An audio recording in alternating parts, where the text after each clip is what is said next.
कहानी की शुरुआत आज से बहुत साल पहले से होती है, जब पायरेट किंग गोल्डी रोजर को पब्लिक में एग्जीक्यूट किया जाने वाला था। पर पायरेट किंग के मरने से पहले एक बंदे ने उसे सवाल पूछा, हे पायरेट किंग गोल्डी रोजर, तुमने तुम्हारा कीमती खजाना कहाँ पर छुपा दिया है? हाँ, पायरेट किंग गोल्डी रोजर ने अपनी पूरी जिंदगी का खजाना एक जगह पर छुपा दिया है और उस खजाने का नाम है वन पीस। और जो भी उस खजाने को लेगा वो पायरेट का किंग कहलाया जाएगा। और उस दिन के बाद से पूरी दुनिया भर के पायरेट्स उस खजाने को ढूंढने के लिए एक समुद्री यात्रा पर निकल चुके हैं। कहानी की शुरुआत में हम दो बंदों को देखते हैं जो कि समुद्र के अंदर एक बैरल को देख रहे होते हैं। ये दोनों बंदे उस बैरल को बाहर निकालते हैं, पर तभी इनमें से एक और कर देखता है कि एक एनिमी पायरेट शिप इनकी तरफ ही आ रहा है। ये बंदा जाके अपने कैप्टन को बताता है, कैप्टन, पायरेट्स ने हम पर हमला कर दिया है।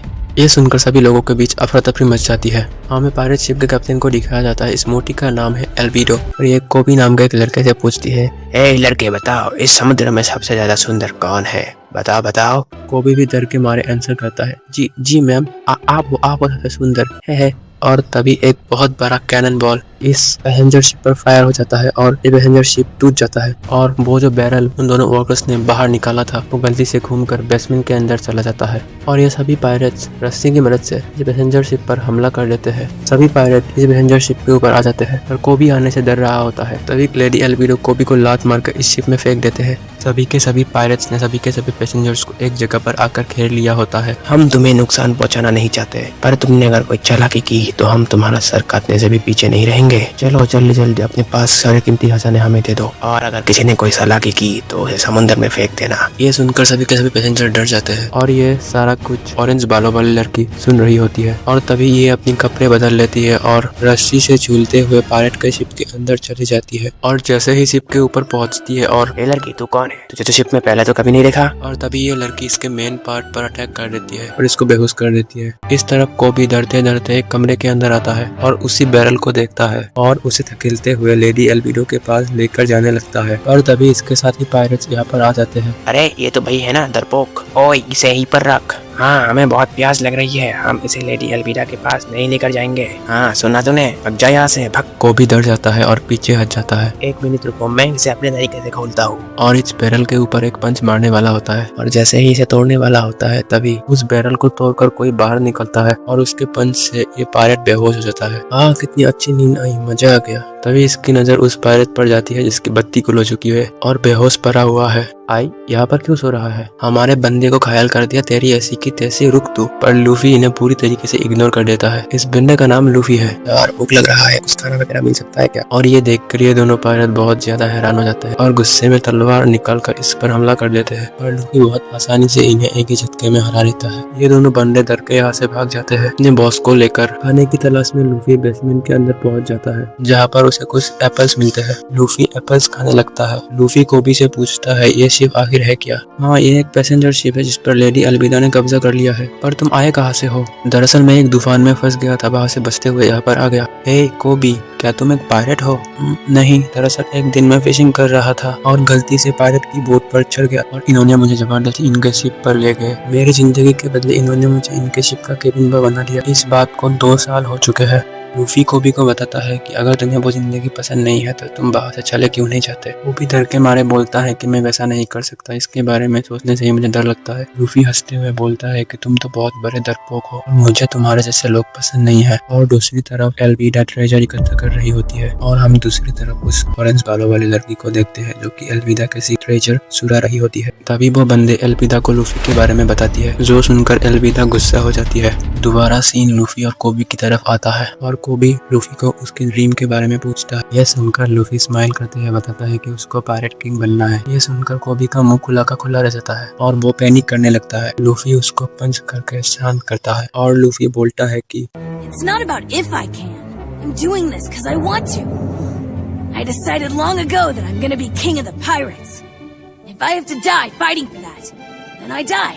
लूफी की बातें सुनकर कोबी के अंदर हिम्मत आने लगता है और वो लूफी से पूछता है क्या वो भी मरीन बन पाएगा। पर तभी एल्बिडा सर तोड़ते हुए के सामने गिरती है और कोबी उसे देखकर डर जाता है। और एल्बिडा कोबी से दोबारा पूछती है, इस दुनिया में सबसे ज्यादा खूबसूरत लड़की कौन है? इससे पहले कि कोबी कुछ बोले लूफी कोबी से बोलता है, हे कोबी, ये बदसूरत औरत कौन है? और यह सुनकर एल्बिडा गुस्सा हो जाती है और लूफी पर अटैक करती है। पर लूफी कोबी को लेकर ऊपर आ जाता है। सभी पायरेट्स लूफी पर अटैक करने लगते हैं पर लूफी इन्हें बहुत आसानी के साथ हराने लगता है। अपनी रबर जैसी बॉडी की मदद से। देखकर कोबी लूफी से पूछता है, लूफी माहिर है वो कौन? लूफी बोलता है कि वो रबर मैन है। ये देखकर एल्विडो लूफी को बोलता है कि तुमने वो डेविल फ्रूट खाया है? लूफी बोलता है हाँ, मैंने गम गम फ्रूट खाया है। सुनकर एल्विडो बोलती है, मैंने सुना था वो एग्जिस्ट करते हैं पर कभी अपनी आंखों से देखा नहीं था। हम देखते हैं कि वो ऑरेंज बालों वाली लड़की पायरेट का सारा खजाना सुरख कर यहाँ से भागने की तैयारी कर रहा होता है और कोबी भी समझ जाता है यही उसका समय है हिम्मत दिखाने का और वो लेडी एल्विरा को बोलता है कि मोटी, मैंने तेरे जैसी बदसूरत चीज आज तक नहीं देखी। ये सुनकर एल्विरा को बहुत गुस्सा आता है और वो कोबी पर अटैक कर देती है, पर ये अटैक कोबी पर लगे उससे पहले लूफी अपने हाथ को स्ट्रेच करता है, एक घुमा के पंच लगा देता है एल्विरा के ऊपर से। वो हवा में उड़ती हुई चली जाती है। अभी हम देखते हैं कि दो मरीन शिप उनकी तरफ भी आ रही होती है। ये देखकर लूफी और कोबी एक बोट की मदद से यहाँ से भाग जाते हैं और इसके बाद लूफी और कोबी अपने सफर पर निकल पड़ते हैं। लूफी कोबी से पूछता है, पायरेट हंटर को जानते हो क्या? क्या तुम जोरो की बात कर रहे हो ना? हाँ उसी की। तुम जानते नहीं कि वो कितना खतरनाक है?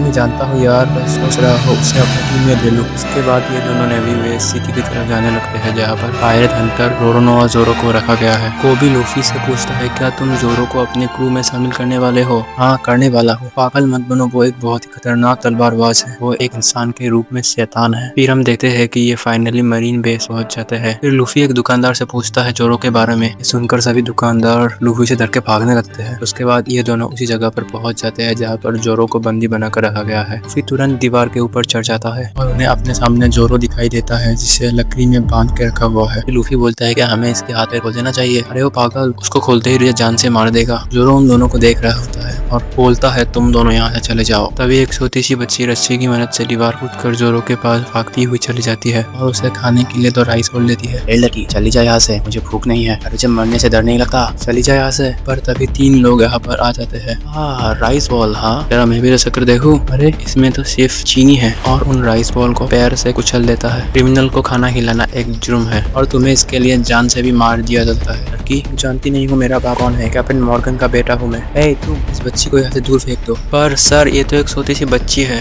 मेरी बात मानता है कि नहीं? और ये मरीन ही छोटी सी बच्ची को फेंक देता है। लूफी इसे बचा लेता है और ये तीनों यहाँ से चले जाते हैं। 10 दिन बाकी है ना मेरे पास, फिर देख मैं तुम्हारी क्या हालत करता हूँ। और तभी लूफी जोरो के सामने पहुंच जाता है। क्या तुम मुझे वो राइस बॉल ले सकते हो?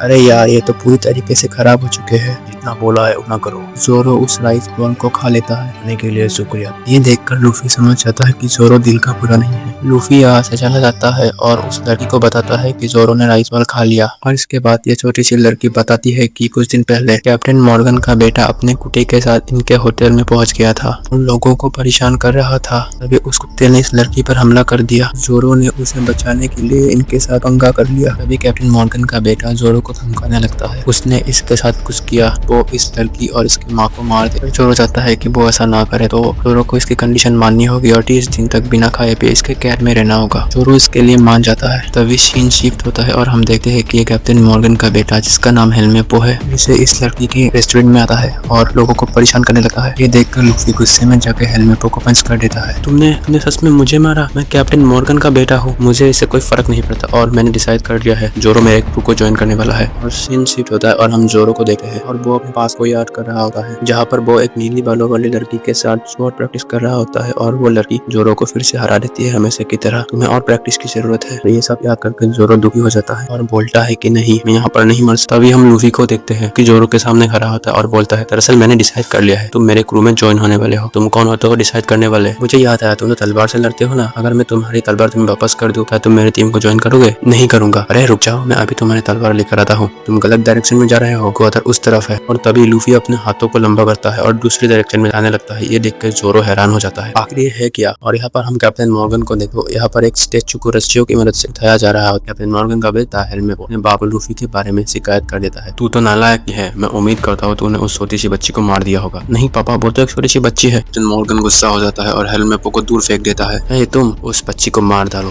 पर सर वो तो एक बच्ची है। क्या कहा तूने? तू मेरी ऑर्डर्स को नहीं मानेगा। मॉर्गन उस मरीन पर हमला कर देता है। दूसरी तरफ हम लूफी को देखते हैं जो कि जोरो जोरो का तलवार उसको ढूंढते ढूंढते बेस पास आ गया था और वो अपने हाथों को लंबा करता है, मॉर्गन के पास पहुंच जाता है। को देखकर सब लोग हैरान हो जाते हैं। लूफी से गलती से स्टैचू का एक हिस्सा टूट जाता है। देखकर कैप्टन मॉर्गन बहुत गुस्सा हो जाता है और लूफी को पकड़ने के लिए अपने आदमियों को भेज देता है। लूफी हेलमेपो को पकड़ता है और वहां से भाग जाता है जोरो के स्वॉर्ड्स को ढूंढने के लिए। दूसरी तरफ हेलमेपो भी डर के मारे लूफी को तलवार कहाँ पर रखा है बता देता है। फिर से उस ऑरेंज बालों वाली लड़की को देखते हैं जो कि मरीन बेस के अंदर चोरी कर रही होती है। दूसरी तरफ सीन शिफ्ट होता है और हम कोबी को देखते हैं जो कि जोरो को रस्सियों से आजाद करने के लिए आया था। तुम ये क्या कर रहे हो? मेरे पास अभी भी 10 दिन है। 10 दिन बाद वो मुझे आजाद कर देंगे। नहीं जोरो, वो लोग तुम्हें कभी आजाद नहीं करेंगे, वो लोग तुम्हें कल ही एग्जीक्यूट कर देंगे। क्या? तो ऐसी बात है। देखते हैं कि दूर से कैप्टन मॉर्गन और उसके सिपाही देखते हैं कि जोरो को कोई आजाद करने वाला है। ये देखकर कैप्टन मॉर्गन और उसके सिपाही जोरो के पास आ जाते हैं। तुम लोग उसी स्ट्रॉ हेड के साथ हो ना? तुम ये क्या कर रहे हो? मैं किसी स्ट्रॉ हेड को नहीं जानता।